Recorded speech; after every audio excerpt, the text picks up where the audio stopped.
So mga sir, bali may share lang ako sa inyo. Baka sakali na nangyari din sa inyo. Yan. Naranasan nyo na ba mga sir na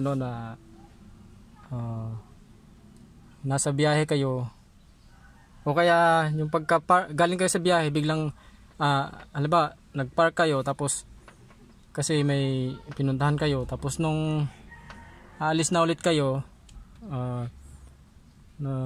habang i-start nyo i-start nyo na yung sasakyan nyo, ayaw na mag-start. Baka sakaling naranasan nyo rin to mga sir, baka mamaya biglang mapagastos kayo ng malaki, hindi nyo alam kung ano yung nangyari, bakit ayaw na mag-start. Kasi ako mga sir, naranasan ko, first time din nangyari sa akin to mga sir. Meron kasi akong ni-rescue na sasakyan din sa ibang baryo. Pinuntahan ko kasi yun nga, paparescue, ayaw daw kasi umandar. Ayun, pinuntahan ko. Yung nangyari, hindi ko rin mapaandar kasi walang pisa. Walang mabilhan pa ng fuel pump kasi ang problema sa sasakyan na i-rescue ko dapat. Di nung mga sir, nung pauwi na ako, uuwi na dapat ako, nung i-start ko na yung sasakyan, itong Lancer ko, ayaw na umi-start. Tapos nagre-redundo lang, nagka-crank, ayaw lang umi-start. Yan, chinik ko lahat mga sir, yung battery, naman siya full charge kasi bago rin tong battery. Tapos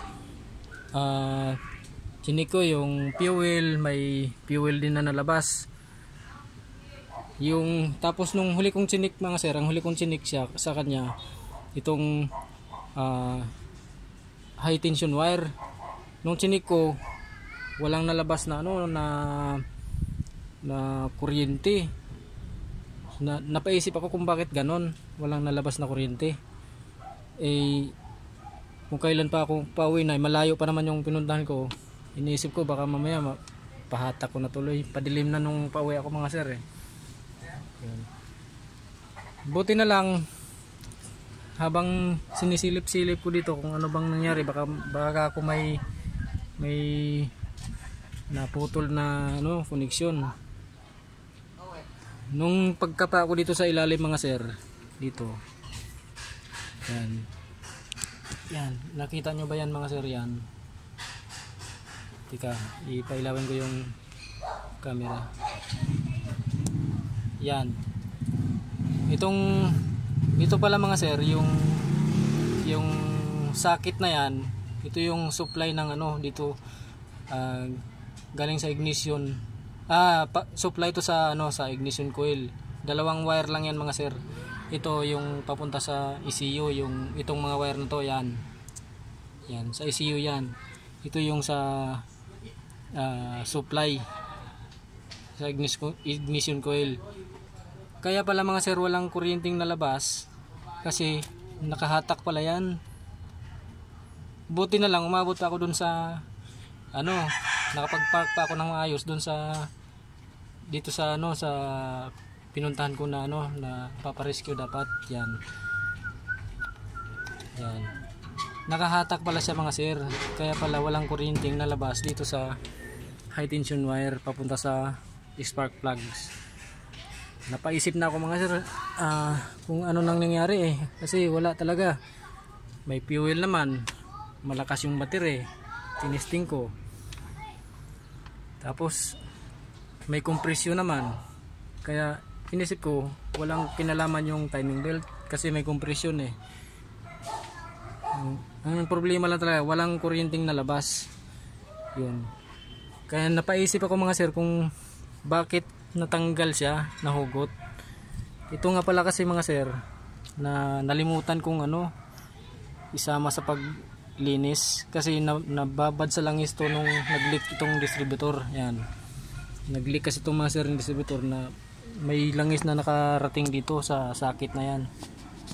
Kaya ang nangyari, lumuwag siya. Yan. Naisip ko rin na dahil yung dinaan kong kalsada puro lubak-lubak, kaya habang katagalan na nalubak ako, unti-unti siyang lumuluwag. Buti na lang nakapag-park pa ako ng ayos doon sa pinuntahan ko. Yun, nung sinalpa ko sa mga sir, umandar na. Buti na lang nakapa ako dito na maluwag. Kaya nung sinalpa ko dyan, ini-start ko, umandar na siya. Tapos nung tinesting kulit na hugutin to, yun nga, namamatay ang makina. Tapos nagka-crank lang, walang kuryenteng pumunta dito sa spark plugs.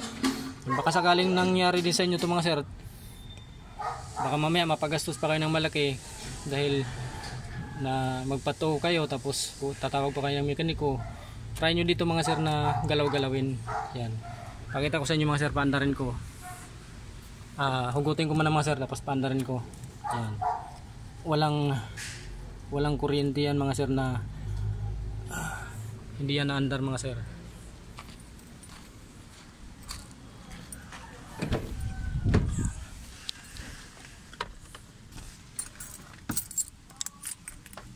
Mga sir, ay susi, andarin ko mga sir baka sakali lang na ma-experience yung mga sir.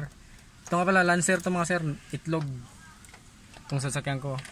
Ito mga sir, start ko yan, hinugot ko dun mga sir, pakita ko lang sa inyo na hindi andar pag nakahugot dun. Ay tika, hindi ko yata nahugot pala, andar siya.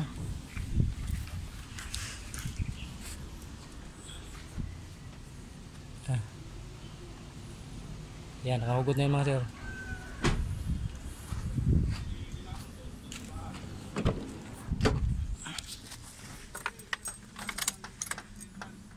Start ko mga sir, nakahugot na yun doon. Yan, ganyan siya mga sir, nagre-redondo lang. Yan, sakaling mangyari sa inyo mga sir, ganito lang yung sasakyan nyo, kahit malakas naman ang battery, yan, ayaw tumuloy mga sir. Ngayon isaksak ulit yun mga sir.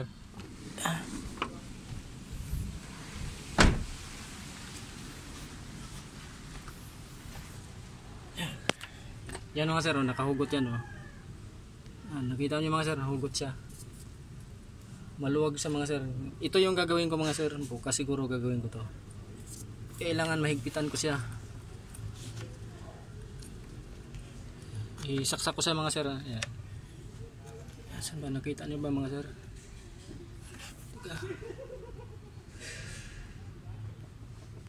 Wala yung camera mga sir. Saksak ko mga sir. Palubat na pala tong battery mga sir, kaya yung cellphone ko palubat na, kaya nawala yung ilaw.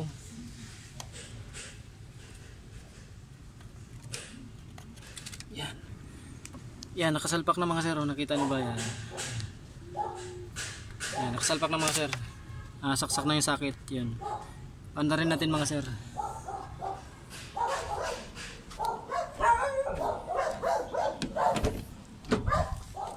Hapon na kasi mga sir, kaya medyo madilim na yung kuha ng camera, nalubat na rin yung cellphone ko, kaya ayaw na mag flash.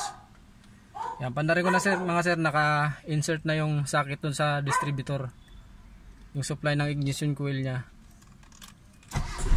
Yan, one click lang siya mga sir, one click lang tong sasakyan ko. First time ko talaga nangyari yun mga sir, na ayaw mandar. Buti na lang nakapa ko doon sa ilalim.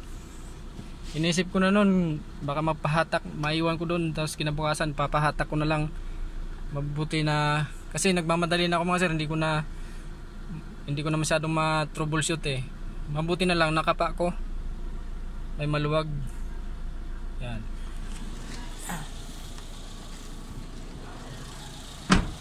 yan mga sir, na under siya. Tapos nangyayari mga sir, habang bumibiyahe ko, lumuluwag pala siya. Tapos sakto lang na nakarating ako dun sa pinuntahan ko, nakapag-park pa ako ng ayos. Tapos nung pauwi na ko, ayaw na umandar. Yung pala naluwag na yung ano. Yan o mga sir. Hugutin ko tong sakit mga sir. Mamamatay yung makina. Yan. Oh yan. Yan. Namatay yung makina mga sir. Isalpa ko ulit. Paandarin ko ulit. Madilim na mga sir. Wala nang ilaw yung cellphone ko kasi lubat na. Nalimutan ko i-charge. Yan. Paandarin ko ulit mga sir. Oh.